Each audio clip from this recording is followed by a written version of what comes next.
Well, hello everybody. Welcome to P.B.M. Money.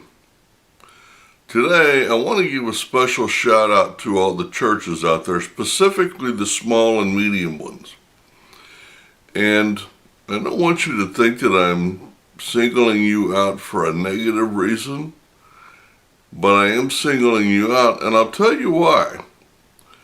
In our ministry, we have helped a couple of churches get to operations. And one of them we took from opening the door. I mean, we painted, we put in carpet, we did it all. And then another one was reopening after being closed for a while. So I'm a little familiar with church operations when it comes to money. And I was thinking about that the other day when I was also thinking about and watching videos on the economy. Now, there is a medium-sized church in this town that about 40 years ago got robbed of about $250,000 before they realized it was gone. They caught the person that did it. They prosecuted her. She went to church. It was just some little old lady, but she got away with $250,000. So when I remembered that, I thought, you know what? I think when the economy gets bad and times get hard, and they are going to get harder, trust me,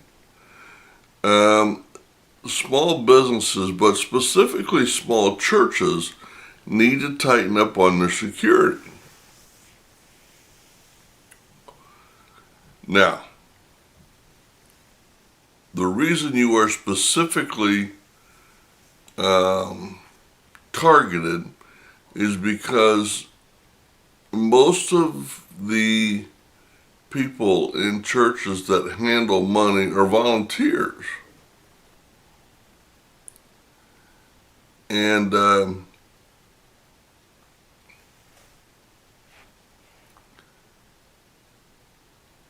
pastor is kind of like, what can I compare that to? Let's say a professional athlete. A professional athlete is very good at what he does.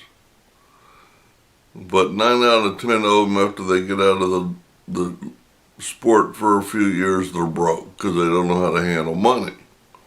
Pastors, as a general rule, tend to be the same way. So, I'm going to share with you some of the things that I've seen done, that I recommended be done in other churches, just to give yourself just a little bit more protection. I'm not saying go all out and assume everybody that you meet is a thief. I'm not saying that. But I am going to say this.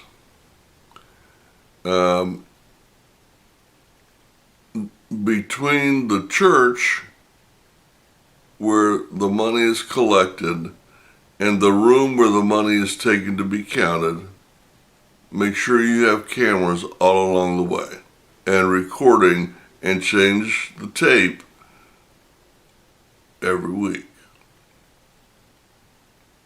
We also had a 2-person rule where nobody ever walked on their own with money in their hand. You had to go 2 by 2, just like the ark, and both of you went into the counting room, and both of you counted the money at the same time, and both of you signed up on the receipts at the same time, just to make sure that there was double accountability. And here's the one where most small churches drop the ball simply because it's not easy.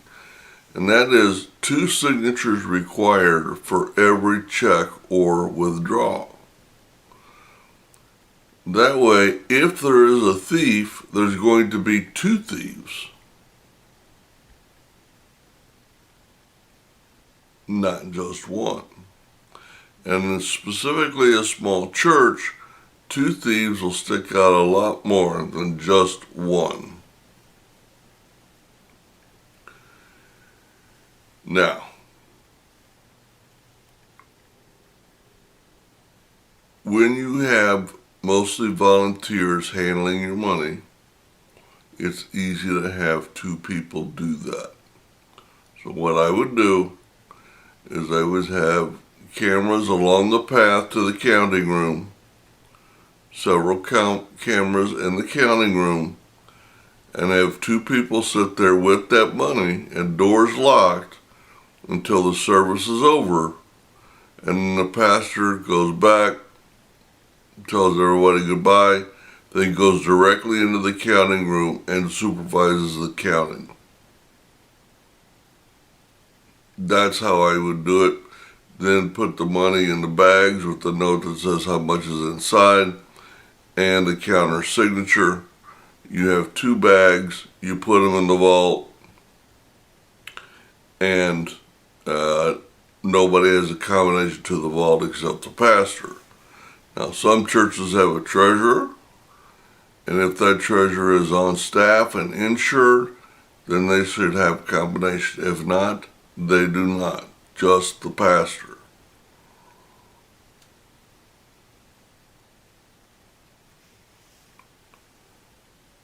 Now, we ain't done.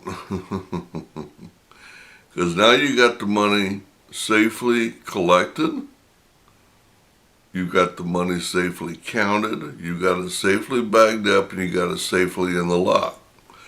A large church has the luxury of having either Brinks or a safe company come in. They can undo the safe, take the money, put it directly in the truck, and go to the bank. But that's a fee, and not every church can afford that fee. So what most small churches will do, most of the time, is have one of the volunteers or one of the seniors in the church take that money to the bank, put it in the overnight thing, and have them count it on Monday morning. I would not do that. I would have the pastor and a volunteer, probably the treasurer, when services are done for the day. Let's say the last service ends at noon, the counting gets done at 1:15, it's in the vault by 1:30, unless it's a Baptist church, of course, and it's 6 o'clock at night.